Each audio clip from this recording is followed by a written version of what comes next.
الرجیم بسم اللہ الرحمن الرحیم۔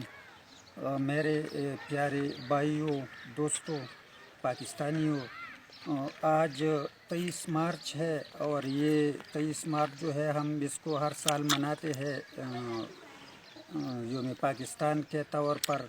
تو آج 23 مارچ ہے تو میں نے بھی سوچا کہ چلو میں بھی اپنے پاکستانی اور مسلمان بھائیوں کے ساتھ اپنے خیالات شریک کروں۔ دوستو، 23 مارچ 1940 کو لاہور منٹو پارک میں ایک قرارداد پاس ہوئی جس کو قرارداد پاکستان کہتے ہیں، اور پھر اس 7 سال بعد 1947 میں پاکستان معرض وجود میں آیا اور پاکستان بن گیا اور پاکستان کے مسلمان آزاد ہوئے۔ لیکن بھائیو، 70-72 سال ہوئے ہیں کہ ہم آزاد ہوئے ہیں۔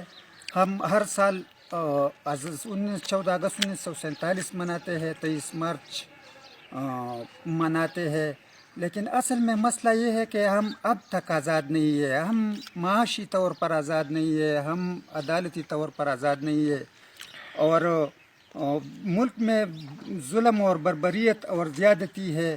اسی وجہ سے 1971 میں بنگالی ہم سے ناراض ہوئے اور بنگال ہم سے جدا ہوا۔ وہ دنیا کے نقشے پر ایک نیا ملک معرض وجود آیا، بنگلہ دیش۔ تو بھائیو، وہ تو 19 سقوطی ڈھاکہ کو تو ہم بھول چکے ہیں، بنگلہ دیش بنگال کو تو ہم بھول چکے ہیں، اور اسے بھولنا بھی چاہیے، کیونکہ اس قصے سے کوئی فائدہ نہیں ہے کہ ہم اس قصے پہ بحث کریں۔ جو موجودہ پاکستان ہے، اس پاکستان کے بچانے کا ہمیں سوچنا چاہیے۔ بلوچ آج ناراض ہے۔ بلوچ، خدا نہ کرے اگر پاکستان کے ساتھ کسی ملک کی جنگ ہوئی تو ناراض بلوچ پاکستان کے خلاف ہتھیار اٹھائیں گے۔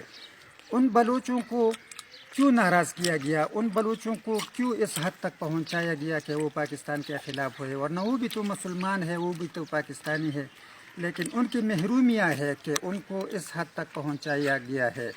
اس کے بعد پھر پختونوں کا نمبر آتا ہے۔ پختون تو وہ قوم ہے جس نے 1947 سے لے کر آج تک پاکستان کے لیے جنگیں لڑی ہے۔ 1948 کی جنگ میں پختونوں نے، پاکستان کی آرمی تھی ہی نہیں اس وقت، یہ ہمارے قبائل جو پاٹھا جسے کہتے ہیں اس کے لوگ تھے، ہمارے دیر ملاکن ڈویژن کے لوگ تھے۔ 1948 میں تو یہ لڑے تھے پاکستان کے لیے، یعنی پختون لڑے تھے۔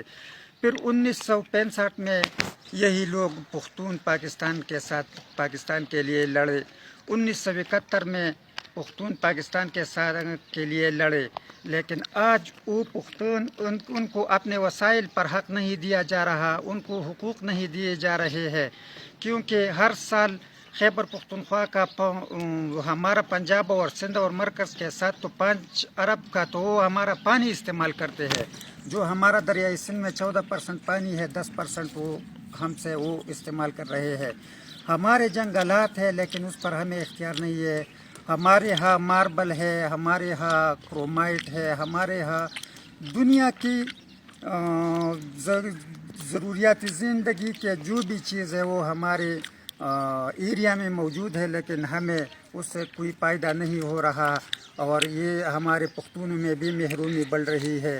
اور اس کا جو مثال ہے وہ منظور پختون کے PTM کے ذریعے سامنے آیا ہے، اور آج پختون بھی پاکستان سے ناراضگی کا اظہار کر رہے ہیں۔ میں پاکستانی اسٹیبلشمنٹ سے، پاکستان کے بڑوں سے یہ اپیل کرنا چاہتا ہوں کہ وہ اللہ کے واسطے اور 23 مارچ کے دن کے واسطے منظور پختون کے ساتھ بات کرے، PTM والوں کو اپنے ساتھ بٹھائے، اور ان کو اس حد تک نہ پہنچایا جائے جس طرح بنگالی 1971 میں پہنچے تھے۔ بلوچوں کو بھی منانا چاہیے، وہ بھی ہمارے پاکستانی ہے، اور اس کو بھی اس بنگالیوں کی حد پر نہ پہنچایا جائے۔ جو سندھی ہے ان کی بھی محرومیاں ہے، جو سرائی کی ہے، سرائی کی بیلٹ میں بہت زیادہ ظلم ہو رہا ہے، بہت زیادہ غربت ہے۔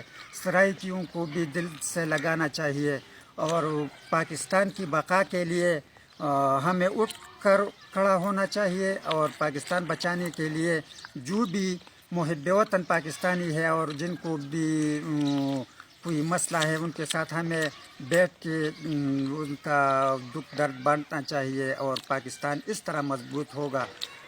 والسلام.